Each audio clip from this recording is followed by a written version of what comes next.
Olá, o que você acha de reduzir a carga horária e o salário dos servidores públicos em até 25% para economizar? A possibilidade está prevista na chamada PEC emergencial, que está em discussão no Senado e cria medidas para limitar os gastos públicos. A gente conversa sobre isso agora com o senador Rogério Carvalho. Além de líder do PT, ele é um dos requerentes de um ciclo de palestras na Comissão de Constituição e Justiça do Senado, onde a matéria vem sendo discutida. Senador, muito obrigada por conversar com a gente. Essa matéria faz parte desse pacote que o governo considera estratégico para mudar as contas públicas e economizar nos gastos. Sua opinião? Bom, o governo tem apresentado um conjunto de medidas que vem, de alguma maneira, retirando atribuições fundamentais do Estado. Então, ele fez a reforma da Previdência, retirando direitos consolidados de trabalhadores que ganham até 5 salários mínimos.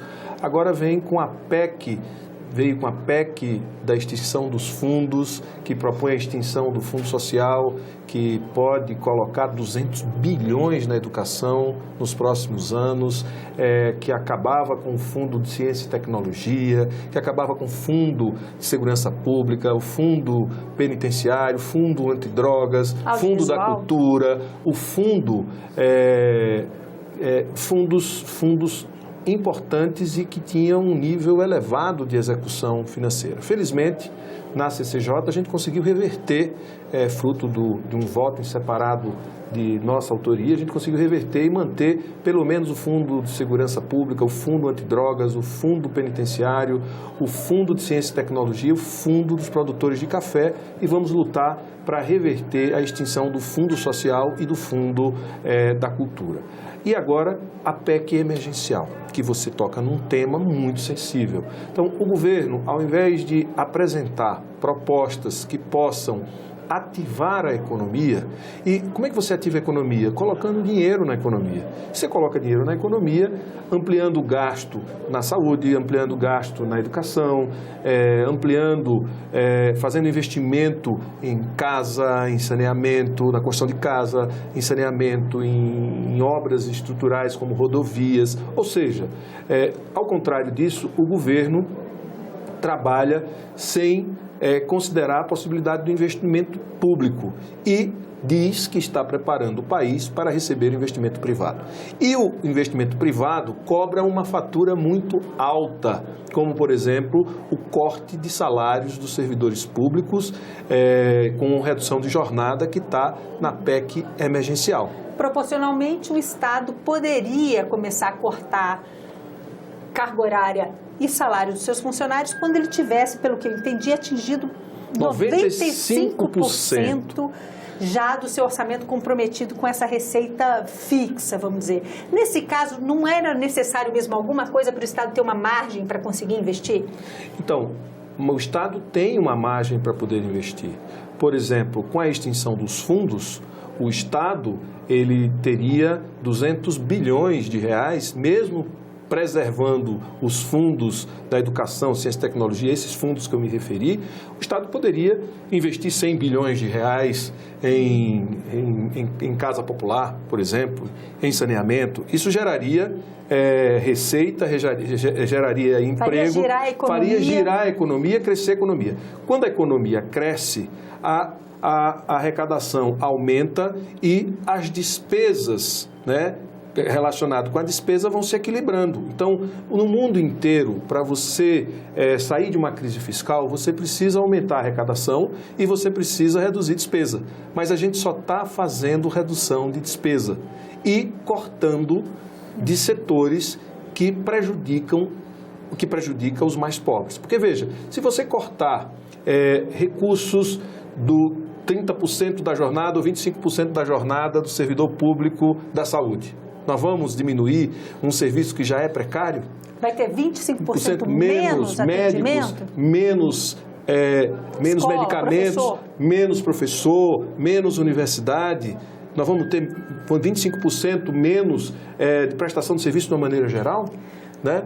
Como é que nós vamos fazer o funcionar?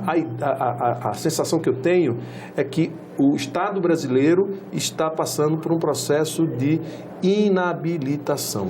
Por outro lado, senador, o Estado brasileiro, ele é ineficiente? A gente tem servidor público demais? Ou a gente tem, como se fala, às vezes, correntemente, servidores públicos que ganham muito em comparação ao mercado privado, por exemplo? Olha, a Folha, o Estadão, divulgou essa semana um estudo mostrando que o servidor público municipal, para a mesma função que ele exerce no município, ele ganha igual no setor público.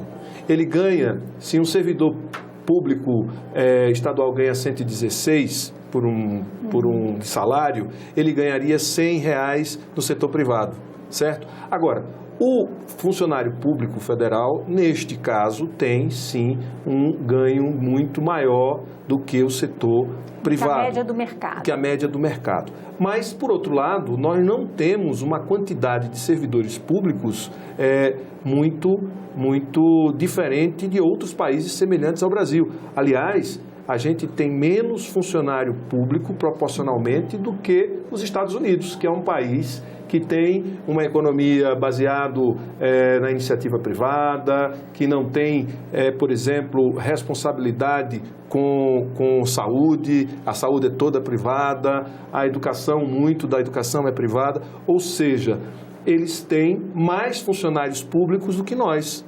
Então, isso significa dizer que a gente entende como um modelo liberal, imagina-se que tenha menos. Pois é, se o modelo liberal tem mais servidor público do que nós, certo?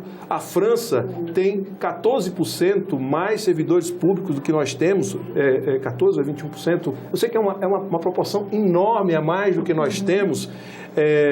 Então, não é essa a questão. Acho que retirar salário vai aumentar a recessão no país, vai diminuir a demanda, vai diminuir a possibilidade das pessoas conseguirem emprego, né? E nós vamos aumentar a miséria e a quantidade de desalentados e subempregados no país. Porque, veja, você já retirou dinheiro de várias áreas, você já retirou dinheiro da Previdência, que vai impactar agora. Você retirou dinheiro da economia quando fez a reforma trabalhista, porque os trabalhadores estão ganhando menos. Agora você vai retirar dinheiro do servidor público, certo? Cortando o salário, e isso vai impactar diretamente na economia. O que nós deveríamos fazer era manter esses serviços e retirar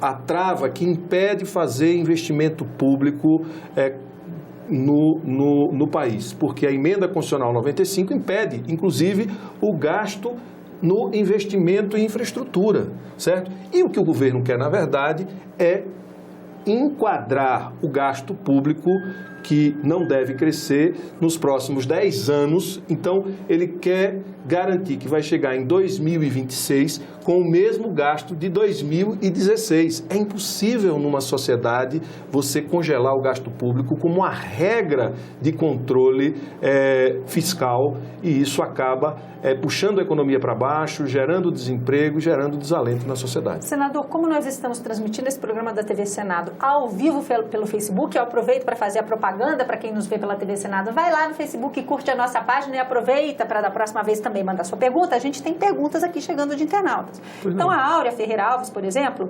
ela tem uma sugestão: que tal uma reforma política para reduzir o número de políticos e os salários? E vou aproveitar, já fazer a segunda pergunta, que é do Adilson Riston, espero que esteja falando o seu nome corretamente, Adilson. Uma pergunta para que o STF, que tem 220 funcionários para cada ministro, de novo, aquela pergunta que a gente fez, a percepção da sociedade de que a gente tem muitos servidores públicos, e se não são muitos em muitas áreas, há excesso de servidores em algumas áreas específicas? Olha, vamos pegar o exemplo do STF. O STF tem 11 ministros. E eles têm milhares de processos. É impossível, individualmente, um ministro analisar milhares de processos. Pelo menos com qualidade, né? Com qualidade. Eles analisam por ano 100 mil processos, 50 mil processos. Como fazer isso se não tiver uma estrutura de suporte? Então, um país uma democracia, um país com 216 milhões de brasileiros, não pode ficar olhando se tem 200 servidores para dar suporte a um dos 11 ministros do Superior Tribunal de Justiça, né? Supremo Tribunal Federal, desculpe. Não é possível você fazer essa conta. É porque você está lidando com um país de 216 milhões de brasileiros. Senador, vou aproveitar a nossa última perguntinha, porque o nosso programa já está chegando ao fim. A gente está falando aqui sobre a PEC emergencial, que está em discussão na Comissão de Constituição e Justiça do Senado. Esse é um momento atípico no mundo, crise econômica, estados, até a situação do coronavírus, toda essa situação efervescente e até uma certa crise também no Brasil, com discussão entre os poderes, enfim. Há ambiente para votação? É possível falar na aprovação desse projeto, dessa PEC, ainda neste semestre? Nós apresentamos um requerimento para fazer uma audiência, como é que chama? Uma audiência no plenário, certo?